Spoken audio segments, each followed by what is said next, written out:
जय जय श्री राम, जय स्वामिनारायण। दोस्तों आज 22 तारीख अयोध्या में रामलल्ला की भव्य आरती प्राण प्रतिष्ठा महोत्सव। तो मित्रों ई महोत्सव निमित्ते आज अमे अमरा गाम एटले के अगियाड़ी में श्री धर्मकुल आश्रित श्री स्वामिनारायण मंदिर स्वामिनारायण सत्संग समाजे महाआरती आयोजन करेलू है।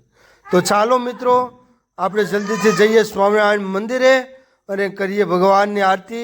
तो पहला करशु आरती की तैयारी अने त्यारबाद महाआरती बरोबर 12:28 अगियाड़ी में स्वामिनारायण मंदिरे पण महाआरती थशे।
बोलो